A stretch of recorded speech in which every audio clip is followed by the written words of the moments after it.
Welcome to Hell on Earth, America's most feared prison, where infamous criminals are sent to vanish. Here, the psyche unravels, panic attacks are commonplace, and inmates start behaving like scared animals. ADX Florence in Colorado is the United States' only supermax prison, where every inmate lives permanently in solitary confinement. Within its walls is Range 13, a 4-cell wing imposing even harsher restrictions. Among its permanent residents is Joaquín El Chapo Guzmán, who has fallen into illness and depression, showing no interest in food or life. Despite numerous legal appeals for leniency, all have been denied. Also known as the Alcatraz of the Rockies, this place is criticized by international organizations for human rights violations.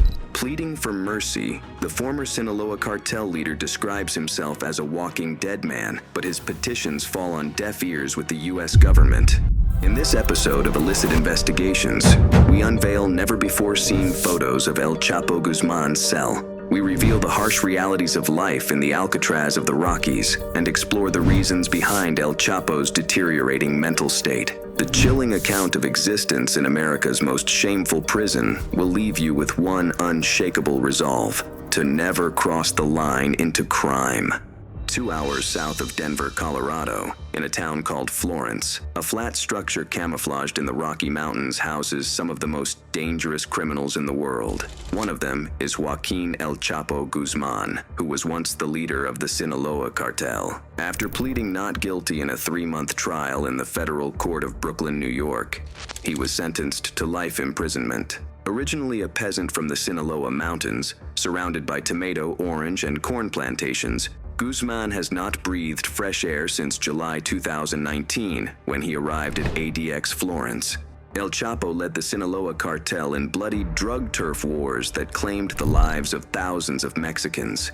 He famously escaped twice from Mexican prisons, once through a mile-long tunnel originating from his cell, thanks to a GPS delivered by his wife, Emma Coronel, during a marital visit. After his extradition to New York, many Latin gang inmates from various U.S. prisons sent messages of support to El Chapo. Consequently, the U.S. government did not want to take any risks and decided to place him in Range 13, a high-security 4-cell wing with very strict conditions, known as Special Administrative Measures, or SAMs. Fearing any communication with the outside world could result in someone's death or a plan for escape, El Chapo is prohibited from receiving visits from family members, with the only exception being his legal team, and only once every 2 weeks. He is kept in solitary confinement for 23 hours a day. During his 1 hour outside the cell, which can occur at any time of day or night, he is kept under constant restraint. El Chapo is desperate. He has written letters to Judge Brian Cogan asking for authorization for visits from his wife, Emma Coronel, and his twin daughters, Maria Joaquina and Emily Guadalupe. He claimed that even his monthly phone calls with his daughters were banned and that he couldn't speak with his mother, Mrs. Consuelo Loera, before she passed away in December 2023, after her 95th birthday. Judge Cogan stated that once Guzman was convicted, all arrangements are in the hands of the U.S. Bureau of Prisons, and he had no authority to intervene. According to his legal team, El Chapo is suffering from severe depression, cardiovascular problems, and diabetes. They have appealed several times for him to be removed from Range 13, but so far, there has been no success. Illicit Investigations has obtained exclusive photographs of Range 13, the special wing where El Chapo is incarcerated, providing insights into the conditions within. The cell features a modest concrete bed with a simple camping mattress, alongside a steel shower that offers both warm and cold water. A slim window overlooks a mountain, intentionally designed to prevent direct sunlight from entering. The unit includes a concrete desk and seat, along with an overhead shelf for personal belongings. The toilet is equipped with an integrated sink for El Chapo to wash his hands and brush his teeth. Enhanced security is maintained through dual doors, preventing any direct contact between prisoners and guards. Meals are delivered through an intermediary space. A guard enters the first door, places the food on the ground, and then opens the second door, allowing El Chapo to collect it. His diet is carefully controlled to mitigate any potential harm to himself or to prevent unhygienic conditions within the cell. The jail cell includes a television encased in a durable plastic shield, cycling content from the History Channel or Animal Planet. Programming containing current events is strictly prohibited. El Chapo is allowed to exercise 1 hour daily, either in an internal courtyard or in enclosed cages that provide exposure to daylight. This meeting module is where he convenes with his legal team, which includes Jeffrey Lichtman and Marielle Colon.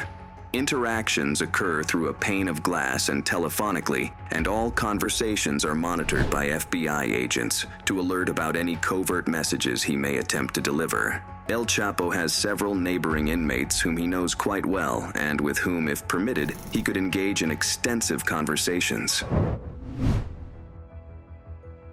Not a single convict has ever escaped the Alcatraz of the Rockies, the only level 6 super maximum security prison in the U.S.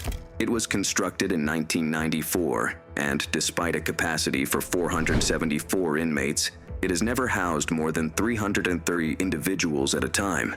The facility is surrounded by 12-foot razor wire fencing, and its 1,400 steel doors, motion detectors, and cameras are all remote-controlled. It has hosted terrorists, spies, serial killers, and the most ruthless drug traffickers.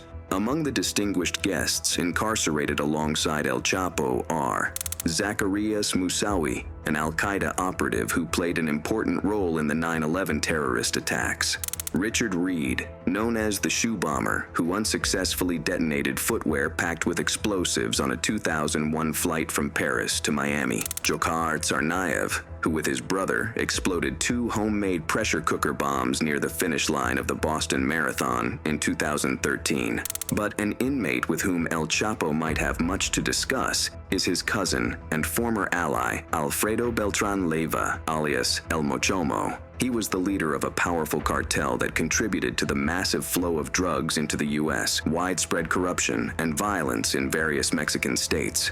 There are allegations that El Chapo divulged El Mochomo's whereabouts to Mexican authorities, leading to his arrest in Culiacan, Sinaloa, in 2008. This event sparked a vicious war between the Beltran Leiva brothers and Guzman. Another prominent figure detained at ADX Florence is Dairo Antonio Usuga, also known as Otoniel. As Colombia's most wanted criminal until his arrest in 2021, he headed the Clan del Golfo, a powerful paramilitary and drug trafficking syndicate accountable for thousands of murders in Colombia. The group funds its terror squads by dispatching significant drug shipments to the US and Europe in collaboration with Mexican cartels and other criminal organizations. Other kingpins who were held in this prison include the former leaders of the Gulf Cartel, Juan Garcia Abrego and Ociel Cardenas Guillen, as well as El Chapo's close friend, Hector El Güero Palma, and their fearsome enemy, Francisco Javier Arellano Felix, an ex-leader of the Tijuana cartel. Also, former Honduran drug lord Juan Ramon Mata Ballesteros, implicated in the disappearance of DEA agent Kiki Camarena and one of Pablo Escobar's chief hitmen, Dandeni Muñoz Mosquera, known as La Kika.